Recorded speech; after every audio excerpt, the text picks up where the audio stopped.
ಎಲ್ರಿಗೂ ನಮಸ್ಕಾರ. ನೀವು ನೋಡ್ತಾ ಇದ್ದೀರಾ ಸುದ್ದಿ ಸಮಯ ನ್ಯೂಸ್ ಚಾನಲ್. ಇದು ಲೋಕಲ್ ಎಕ್ಸ್ಪ್ರೆಸ್. ನಾನು ಮಹರ್ದೊಡ ಅಕುಳಿಗಿ. ಮತ್ತೆ ಒಂದಿಷ್ಟು ಹೊಸ ಸುದ್ದಿಗಳನ್ನು ತೆಗೆದುಕೊಂಡು ನಾವು ನಿಮ್ಮ ಮುಂದೆ ಬರ್ತಾ ಇದ್ದೀವಿ. ಈ ದಿನದ ಪ್ರಮುಖ ಹೆಡ್ಲೈನ್ಸ್ಗಳನ್ನು ನೋಡ್ಕೊಂಬರೋಣ. ಅಕ್ಟೋಬರ್ 11-12ರಂದು ಬಸವ ಕಲ್ಯಾಣದಲ್ಲಿ 4ನೇ ಸ್ವಾಭಿಮಾನಿ ಕಲ್ಯಾಣ ಪರ್ವ. ಬರುವ ಭಕ್ತರಿಗೆ ವಸತಿ ಮತ್ತು ಪ್ರಸಾದ ವ್ಯವಸ್ಥೆ ಮಾಡಲಾಗ್ತಾ ಇದೆ. ಮಹಾರಾಷ್ಟ್ರ, ತೆಲಂಗಾಣ ಸೇರಿದಂತೆ ಹಲವು ರಾಜ್ಯಗಳಿಂದ ಭಕ್ತರ ಆಗಮನ. ಚನ್ನಬಸವಾನಂದ ಸ್ವಾಮೀಜಿ ಹೇಳಿಕೆ. ಕರ್ನಾಟಕ ರಾಜ್ಯ ಸರ್ಕಾರಿ ವೈದ್ಯಕೀಯ ಶಿಕ್ಷಣ ಇಲಾಖಾ ಶುಶ್ರೂಷಕ ಅಧಿಕಾರಿಗಳ ಸಂಘದ ಬೀದರ್ ಶಾಖೆಯ ನೂತನ ಉದ್ಘಾಟನೆ. ನೂತನ ಪದಾಧಿಕಾರಿಗಳಿಂದ ಪದಗ್ರಹಣ ಕಾರ್ಯಕ್ರಮ. ಬ್ರಿಮ್ಸ್ ಆಸ್ಪತ್ರೆ ಸಭಾಂಗಣದಲ್ಲಿ ಜರುಗಿದ ಕಾರ್ಯಕ್ರಮ. ರಾಜೇಶ್ ಚಿದ್ರಿ ನೂತನ ಅಧ್ಯಕ್ಷರಾಗಿ ಆಯ್ಕೆ. ಬಸವ ಧರ್ಮಪೀಠ ಒಡೆಯಲು ಭಾಲ್ಕಿಯ ಬಸವಲಿಂಗ ಪಟ್ಟದೇವರೇ ಮುಖ್ಯ ಕಾರಣ. ಚನ್ನಬಸವಾನಂದ ಸ್ವಾಮೀಜಿ ಹಾಗೂ ಶಿವರಾಜ್ ಪಾಟೀಲ್ ಅತಿವಾಳ ಆರೋಪ. ಪೀಠದ ವಿಷಯದಲ್ಲಿ ಮೂಗು ತೋರಿಸುವುದನ್ನು ಬಿಡದಿದ್ದರೆ ರಾಷ್ಟ್ರೀಯ ಬಸವ ದಳದ ವತಿಯಿಂದ ಭಾಲ್ಕಿ ಹಿರೇಮಠ ಎದುರುಗಡೆ ಉಗ್ರ ಹೋರಾಟದ ಎಚ್ಚರಿಕೆ. ಕೆಎಸ್ಆರ್ಟಿಸಿ ಡಿಪೋ ಬೀದರ್ಗೆ ಸೇರಿದ ಬಸ್ ಚಾಲಕ ರಾಜಪ್ಪ ಅಣದೂರು ಬಸ್ಸಿನಲ್ಲಿ ನೇಣು ಬಿಗಿದುಕೊಂಡು ಆತ್ಮಹತ್ಯೆ. ಬಾಕಿ ಸಂಬಳ ಇಲಾಖೆಯ ನಿರಂತರ ನಿರ್ಲಕ್ಷ್ಯದಿಂದ ಮಾನಸಿಕ ಹಿಂಸೆ ಅನುಭವಿಸಿ ಆತ್ಮಹತ್ಯೆಗೆ ಶರಣಾಗಿರುವ ಕುರಿತು ಸಹೋದ್ಯೋಗಿಗಳಿಂದ ಮಾಹಿತಿ. ಇಂದಿನ ಒಂದಿಷ್ಟು ವಾರ್ತೆಗಳ ವಿವರಗಳನ್ನು ನೋಡ್ಕೊಂಬರೋಣ. ಅಕ್ಟೋಬರ್ ತಿಂಗಳ 11 ಮತ್ತು 12ರಂದು ಶನಿವಾರ ಮತ್ತು ಭಾನುವಾರ ಬಸವ ಕಲ್ಯಾಣದ ಹೊರವಲಯದಲ್ಲಿರುವಂತಹ ಸಸ್ತಾಪುರ್ ಬಂಗ್ಲಾದಲ್ಲಿರುವಂತಹ ಎಂಎಂ ಬೇಗ್ ಸಭಾಮಂಟಪದಲ್ಲಿ 4ನೇ ಸ್ವಾಭಿಮಾನಿ ಕಲ್ಯಾಣ ಪರ್ವ ಆಯೋಜನೆ ಮಾಡಲಾಗಿದೆ ಎಂದು ಬೆಂಗಳೂರಿನ ಚನ್ನಬಸವೇಶ್ವರ ಜ್ಞಾನಪೀಠದ ಪೀಠಾಧ್ಯಕ್ಷರಾದ ಪೂಜ್ಯ ಶ್ರೀ ಜಗದ್ಗುರು ಡಾಕ್ಟರ್ ಚನ್ನಬಸವಾನಂದ ಸ್ವಾಮೀಜಿ ತಿಳಿಸಿದರು. ನಗರದ ಜಿಲ್ಲಾ ಪತ್ರಿಕಾ ಭವನದಲ್ಲಿ ಗುರುವಾರ ಸುದ್ದಿಗೋಷ್ಠಿಯನ್ನು ಉದ್ದೇಶಿಸಿ ಮಾತನಾಡಿರುವಂತಹ ಅವರು, ಕಳೆದ 3 ವರ್ಷಗಳಿಂದ ಬಸವ ಕಲ್ಯಾಣದಲ್ಲಿ ಸ್ವಾಭಿಮಾನಿ ಕಲ್ಯಾಣ ಪರ್ವವನ್ನು ಆಚರಿಸಿಕೊಂಡು ಬರ್ತಾ ಇದ್ದೇವೆ. ಈ ವರ್ಷ ಸಹ ಅರ್ಥಪೂರ್ಣವಾಗಿ ಆಚರಿಸಲಾಗ್ತಾ ಇದೆ. ಕಲ್ಯಾಣ ಕರ್ನಾಟಕದ 7 ಜಿಲ್ಲೆಗಳು ಸೇರಿದಂತೆ ಮಹಾರಾಷ್ಟ್ರ, ತೆಲಂಗಾಣ ಮತ್ತು ಆಂಧ್ರ ಪ್ರದೇಶ ಸೇರಿದಂತೆ ಹಲವು ರಾಜ್ಯ ಹಾಗೂ ಜಿಲ್ಲೆಗಳಿಂದ ಸಾವಿರಾರು ಭಕ್ತರು ಪಾಲ್ಗೊಳ್ಳಲಿದ್ದಾರೆ. ಹೊರಗಿನಿಂದ ಬರುವ ಭಕ್ತರಿಗೆ ವಸತಿ ವ್ಯವಸ್ಥೆ, ಪ್ರಸಾದ ವ್ಯವಸ್ಥೆಯನ್ನು ಮಾಡಲಾಗ್ತಾ ಇದೆ. ಬಸವ ತತ್ವದ ಪ್ರಚಾರಕರು, ಬಸವಾಭಿಮಾನಿಗಳು, ಲಿಂಗಾಯತ ಧರ್ಮೀಯರು, ಬಸವ ಪ್ರೇಮಿಗಳು ಅಧಿಕ ಸಂಖ್ಯೆಯಲ್ಲಿ ಪಾಲ್ಗೊಂಡು ಈ ಒಂದು ಕಾರ್ಯಕ್ರಮಕ್ಕೆ ಕಳೆಯನ್ನು ಹೆಚ್ಚಿಸಬೇಕು ಅನ್ನುವಂಥ ಮಾತನ್ನು ಪೂಜ್ಯರು ತಿಳಿಸಿದರು. ಬಸವ ಧರ್ಮಪೀಠ, ಬಸವ ಮಹಾಮನೆ ಚಾರಿಟೇಬಲ್ ಟ್ರಸ್ಟ್, ವಿಶ್ವ ಕಲ್ಯಾಣ ಮಿಷನ್ ಮಾತಾಜಿಯವರ ಜೀವಿತಾವಧಿಯಲ್ಲಿ ನಮಗೆ ಪ್ರಧಾನ ಟ್ರಸ್ಟಿಗಳನ್ನಾಗಿ ಈ ಎಲ್ಲ 3 ಟ್ರಸ್ಟ್ಗಳಿಗೆ ಮಾಡಿದರು. ಮಾತಾಜಿಯವರ ಲಿಂಗೈಕ್ಯರಾದ ಬಳಿಕ ಈಗಿನ ಗಂಗಾ ಮಾತಾಜಿಯವರು 3 ಸಂಸ್ಥೆಗಳಿಂದ ಕಾನೂನು ಬಾಹಿರವಾಗಿ ನಮಗೆ ಕೆಲವು ಕಾಣದ ಕೈಗಳ ಕುಮ್ಮಕ್ಕಿನಿಂದ ತೆಗೆದರು. ಗಂಗಾ ಮಾತಾಜಿ ವಿರುದ್ಧ ನ್ಯಾಯಾಲಯದಲ್ಲಿ ದಾವೆ ಹೂಡಲಾಗಿತ್ತು. ಕರ್ನಾಟಕ ಉಚ್ಚ ನ್ಯಾಯಾಲಯದಲ್ಲಿ ನಮ್ಮ ಪರವಾಗಿ ತೀರ್ಪು ಬಂದಿತ್ತು. ಇದನ್ನ ಪ್ರಶ್ನಿಸಿ ಗಂಗಾ ಮಾತಾಜಿಯವರೇ ಮತ್ತೆ ಸುಪ್ರೀಂ ಕೋರ್ಟ್ ಮೆಟ್ಟಿಲೇರಿದ್ದಾರೆ. ಅಲ್ಲಿಯೂ ಸಹ ಈಗಾಗಲೇ ವಾದ ಪ್ರತಿವಾದ ಆಲಿಸಲಾಗಿದ್ದು ಸುಪ್ರೀಂ ಕೋರ್ಟ್ನಿಂದ ತೀರ್ಪು ಪ್ರಕಟಿಸಲಾಗಿದೆ.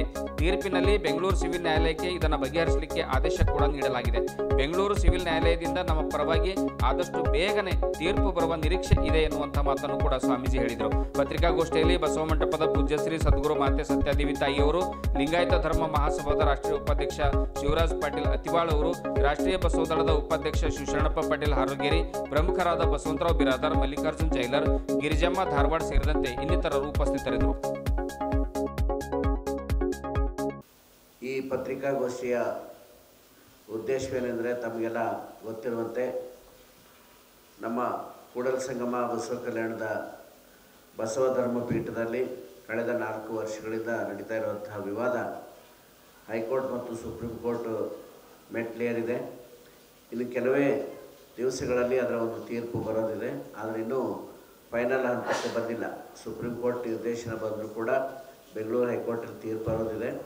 ನಾವು ಈಗ ಕಳೆದ 3 ವರ್ಷದಿಂದ ಇದು ವಿವಾದ ಕೋರ್ಟ್ಗಳಿರೋದ್ರಿಂದ ಸ್ವಾಭಿಮಾನಿ ಕಲ್ಯಾಣ ಪರ್ವವನ್ನು ಪಂಥ, ಪಂಗಡ, ಒಳಪಂಗಡಗಳ ಭೇದ ಇಲ್ಲದೇ, ಲಿಂಗಾಯತರಲ್ಲಿ 100 ಒಳಪಂಗಡಗಳಿದೆ, ಅದು ಯಾವುದು ಭೇದ ಇಲ್ಲದೇ ಬೇರೆ ಬೇರೆ ಧರ್ಮೀಯರು ಕೂಡ ಸ್ತ್ರೀ ಪುರುಷ ಅನ್ನುವಂಥ ಭೇದ ಇಲ್ಲದೆ ಎಲ್ಲ ಧರ್ಮೀಯರು ಮತ್ತು ಎಲ್ಲ ಮತಪಂಥದವರು ಕೂಡ ಈ ಕಾರ್ಯಕ್ರಮದಲ್ಲಿ ಭಾಗವಹಿಸಬೇಕು ಅಂಥೇಳಿ ನಾವು ಎಲ್ಲರಿಗೂ ವಿನಂತಿ ಮಾಡಿಕೊಳ್ತಾ ಇದ್ದೇವೆ.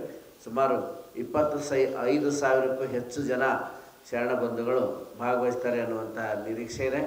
ಆ ಎಲ್ಲ ಬರುವಂಥ ಬಸವ ಭಕ್ತರಿಗಾಗಿ, ಹೊರಗಿನಿಂದ ಬರುವಂಥ ಎಲ್ಲ ಬಸವ ಭಕ್ತರಿಗೆ ಪ್ರಸಾದ ವ್ಯವಸ್ಥೆ ಮತ್ತು ಎಲ್ಲರಿಗೂ ಕೂಡ ಪ್ರಸಾದ ವ್ಯವಸ್ಥೆ ಇರ್ತದೆ.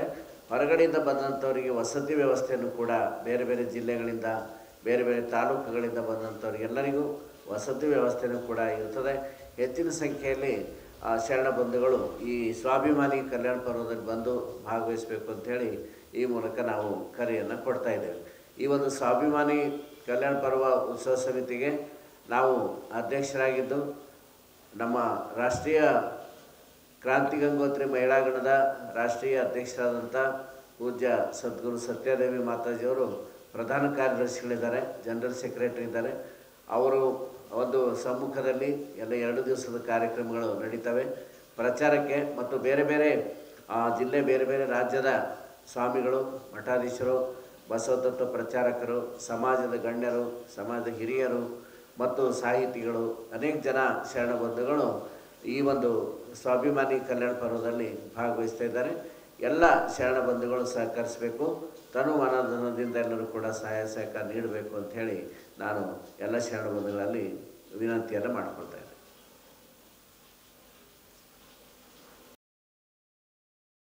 ಯೋಗಾನಂದ ಅಪ್ಪಾಜಿಯವರು, ಪರಮ ಪೂಜ್ಯ ಡಾಕ್ಟರ್ ಮಾತೆ ಮಹಾದೇವಿ ತಾಯಿಯವರು ಈ ಜಗತ್ತಿನಲ್ಲಿ ನಿಜವಾಗಿರುವಂತಹ ಬಸವಣ್ಣನವರ ಮೇಲೆ, ಲಿಂಗಾಯತ ಧರ್ಮದ ಮೇಲೆ ಕಳಕಳಿಯನ್ನು, ಕಾಳಜಿಯನ್ನು ಇಟ್ಕೊಂಡು ಪ್ರಾಣ ಸಹಿತವಾಗಿ ನಂಬಿ ಅಷ್ಟೇ ವಿಶ್ವಾಸವನ್ನು ಇಟ್ಟುಕೊಂಡು ಈ ಜಗತ್ತಿನಲ್ಲಿ ಸ್ವಾರ್ಥಕ್ಕಾಗಿ ಬಳಸಿಕೊಳ್ಳದೆ ನಿಸ್ವಾರ್ಥದಿಂದ ಧರ್ಮ ಪ್ರಚಾರವನ್ನು ಮಾಡಿರುವಂತಹ ದಿವ್ಯ ಕ್ರಾಂತಿಯನ್ನು ಮಾಡಿರುವಂತಹ ಯೋಗಿಗಳು ಇವರು.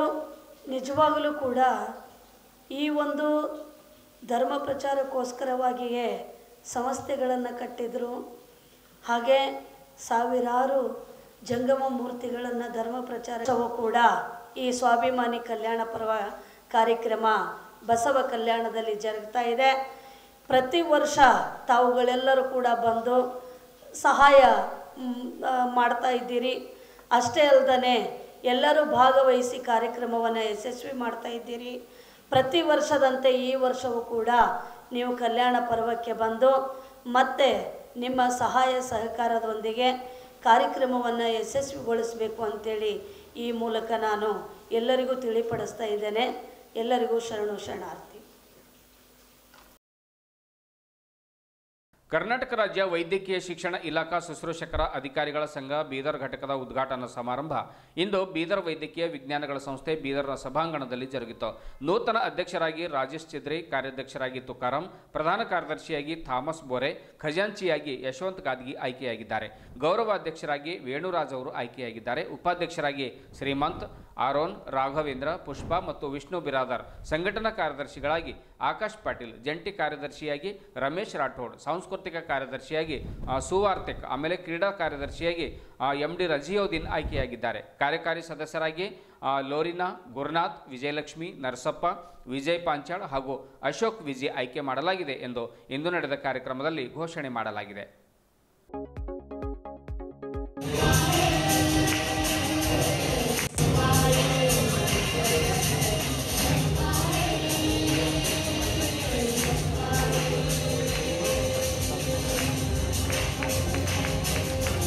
ಅದು ಮುಗಿದ್ಮೇಲೆ ಅವರ ಅವಧಿ ಮುಗಿದಾದ್ಮೇಲೆ ಹೊಸದಾಗಿ ಸಂಘ ರಚನೆ ಮಾಡಬೇಕಾಗಿತ್ತು.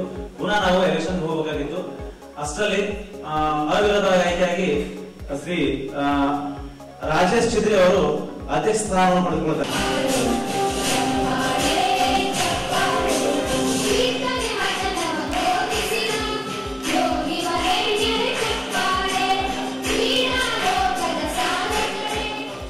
ಅದೇ ರೀತಿ ಇವಾಗ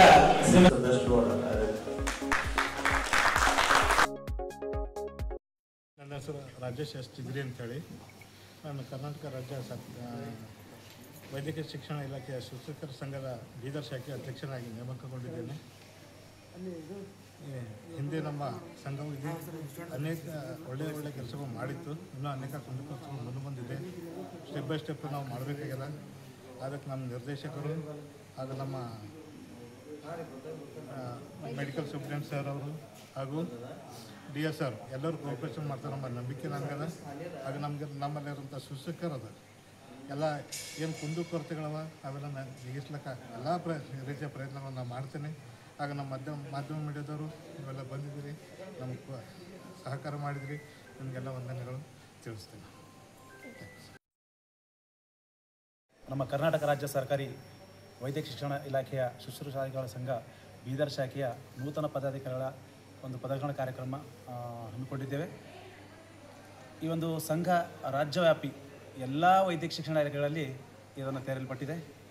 ನಮ್ಮ ಸಂಘ 2022ರಲ್ಲಿ ರಾಜ್ಯದಲ್ಲಿ ಸ್ಥಾಪನೆಯಾಗಿತ್ತು. ಇಂದು ನಮ್ಮ ಸಮಸ್ಯೆಗಳನ್ನು ಬಗೆಹರಿಸಿಕೊಳ್ಳಲಿಕ್ಕೆ ನಮ್ಮ ಟೆಂಡರ್ ಹೆಚ್ಚು ಕಡಿಮೆ ಒಂದು 15 ದಿವಸದಲ್ಲಿ ಹೊರಬೀಳಲಿದೆ. ಆಮೇಲೆ ಕೋವಿಡ್ ರಿಸ್ಪಾನ್ಸ್ ಅಂತೂ ಆರ್ಡರ್ ಮಾಡಿದ್ದಾರೆ. ಅವರವರ ಆಯಾ ಹಂತದಲ್ಲಿ ನಿಮ್ಮ ವೈದ್ಯಕೀಯ ಶಿಕ್ಷಣ ಇಲಾಖೆಯಲ್ಲಿ ಮಾಡಿಕೊಡ್ರಿ ಅಂತೇಳಿ ಅದನ್ನು ಎಲ್ಲ ಕಡೆ ಆಗ್ತಾಯಿದೆ.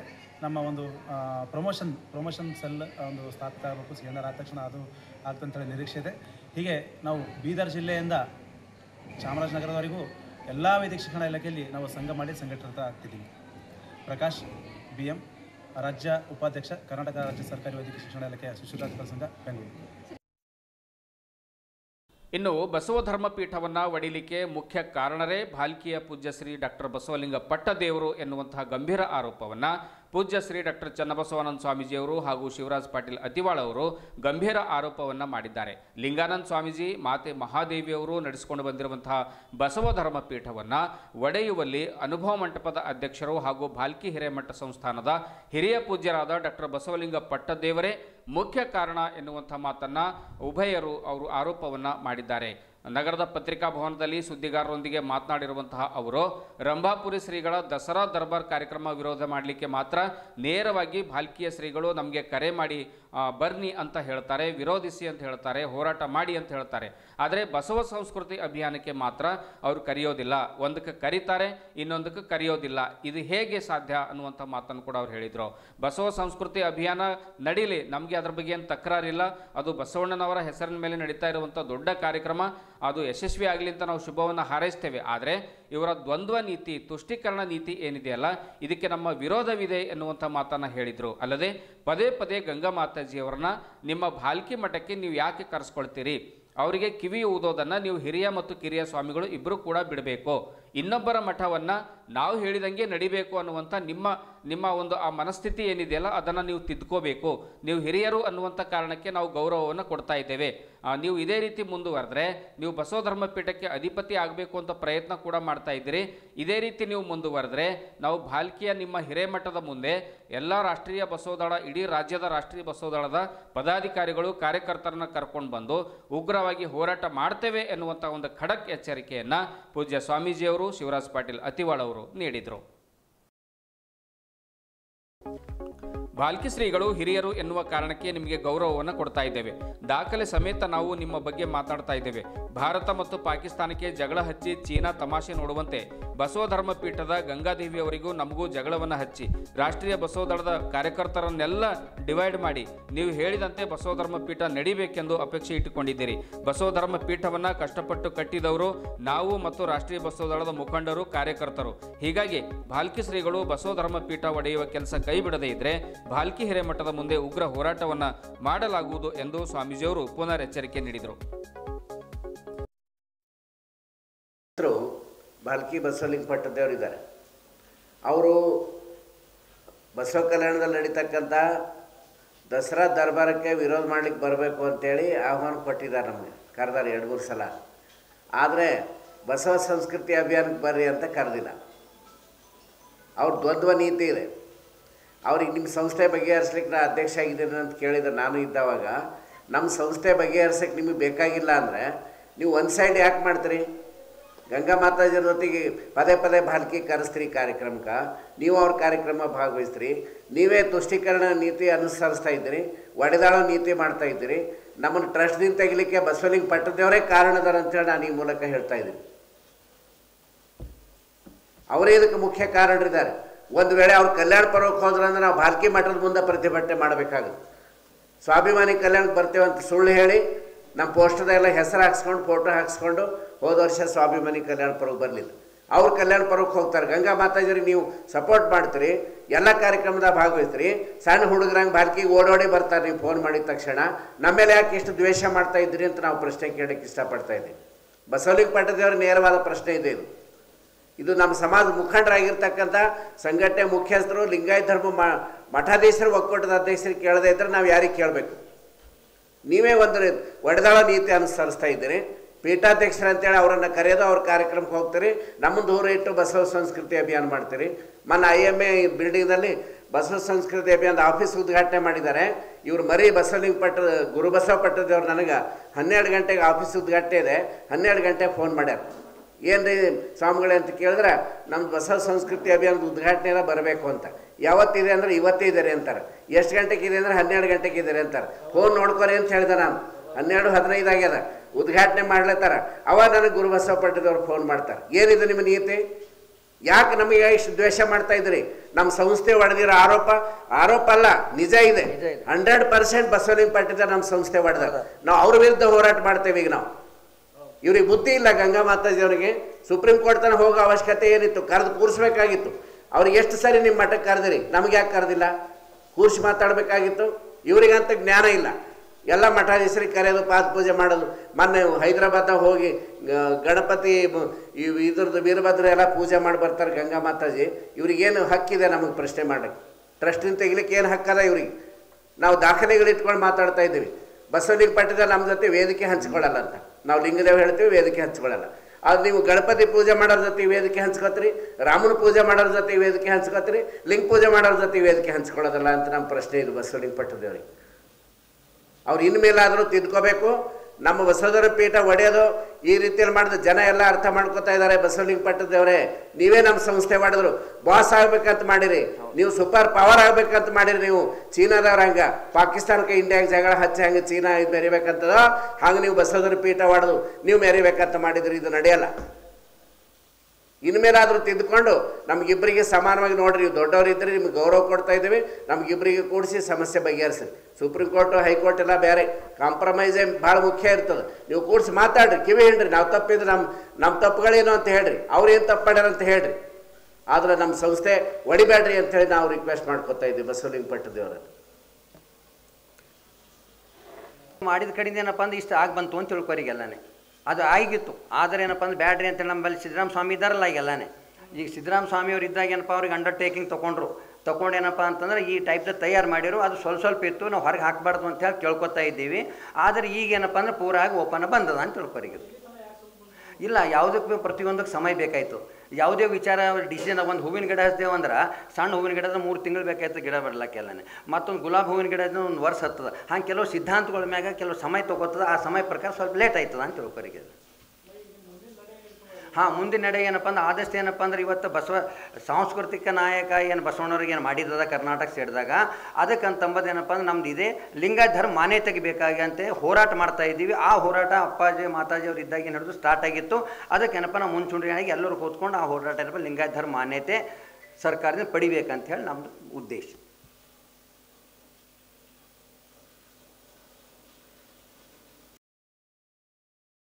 38 ತಿಂಗಳ ಹಳೆಯ ಸಂಬಳ ಬಾಕಿ, 18 ತಿಂಗಳ ಪ್ರಸ್ತುತ ಸಂಬಳ ಬಾಕಿ, ಕುಟುಂಬದ ಆರ್ಥಿಕ ಸಂಕಷ್ಟ, ಅಧಿಕಾರಿಗಳ ನಿರಂತರವಾದ ನಿರ್ಲಕ್ಷ್ಯ ಮತ್ತು ಒತ್ತಡ ಇವುಗಳೆಲ್ಲ ಈ ಒಂದು ದುರಂತಕ್ಕೆ ಕಾರಣ ಆಗಿದೆ ಎಂದು ಸಹೋದ್ಯೋಗಿಗಳು ಆರೋಪ ಮಾಡಿದ್ದಾರೆ. ಬೀದರ್ನ ಹೊಸ ಬಸ್ ನಿಲ್ದಾಣದಲ್ಲಿ ರಾಜಪ್ಪ ಎನ್ನುವಂತಹ ಒಬ್ಬ ಬಸ್ ಚಾಲಕ ಗೌರ್ಮೆಂಟ್ ಬಸ್ನಲ್ಲಿ ಆತ್ಮಹತ್ಯೆಯನ್ನು ಮಾಡ್ಕೊಂಡಿದ್ದಾರೆ. ಈ ಘಟನೆಗೆ ವೈಯಕ್ತಿಕ ತಪ್ಪಲ್ಲ, ಇಲಾಖೆಯ ನಿರ್ಲಕ್ಷ್ಯವೇ ಕಾರಣ ಎನ್ನುವಂಥ ಒಂದು ಅಭಿಪ್ರಾಯ ಕೂಡ ಕೇಳಿ ಬರ್ತಾ ಇದೆ. ಹೀಗಾಗಿ ಸಂಬಂಧಪಟ್ಟ ಅಧಿಕಾರಿಗಳ ವಿರುದ್ಧ ಒಂದು ಸೆಕ್ಷನ್ 306 ಅಡಿಯಲ್ಲಿ ಕಾನೂನು ಕ್ರಮ ಕೈಗೊಳ್ಳುವಂತೆ ಸಹೋದ್ಯೋಗಿಗಳು ಒತ್ತಾಯ ಮಾಡಿದ್ದಾರೆ. ರಾಜಪ್ಪ ಅಣದೂರ್ ಎನ್ನುವಂಥವರು ಮನನೊಂದು ಗೌರ್ಮೆಂಟ್ ಬಸ್ನಲ್ಲಿ ಒಂದು ನೇಣು ಬಿಗಿದುಕೊಂಡು ಆತ್ಮಹತ್ಯೆ ಮಾಡಿಕೊಂಡಿದ್ದಾರೆ. ಹೀಗಾಗಿ ನೌಕರರ ಹಕ್ಕುಗಳನ್ನು ನಿರ್ಲಕ್ಷಿಸಿ ಬಾಕಿ ಸಂಬಳ ನೀಡದೆ ಕುಟುಂಬಗಳನ್ನು ಸಂಕಷ್ಟಕ್ಕೆ ತಳ್ಳಿದ ಇಲಾಖೆಯೇ ಈ ಒಂದು ಆತ್ಮಹತ್ಯೆಗೆ ಹೊಣೆಗಾರ. ತಕ್ಷಣ ನ್ಯಾಯ ದೊರಕಿಸದಿದ್ದರೆ ತೀವ್ರ ಹೋರಾಟವನ್ನು ಆರಂಭ ಮಾಡ್ತೇವೆ ಎನ್ನುವಂಥ ಮಾತನ್ನು ಕೂಡ ಒಂದು KSRTCಯಲ್ಲಿ ಏನು ವಿವಿಧ ಸಂಘಟನೆಗಳೇನಿವೆ ಆ ಎಲ್ಲ ಸಂಘಟನೆಗಳ ಪ್ರಮುಖರು ಎಚ್ಚರಿಕೆ ಕೂಡ ನೀಡಿದ್ದಾರೆ.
ಇದುವರೆಗೂ ಸುದ್ದಿ ಕೊಟ್ಟಿರುವ ನಾನು ಮಹಾರ್ದು ಡಾಕುಳಿಗೆ ಮತ್ತೆ ಮುಂದಿನ ವಾರ್ತೆಗಳೊಂದಿಗೆ ಭೇಟಿಯಾಗೋಣ. ವಂದನೆಗಳು.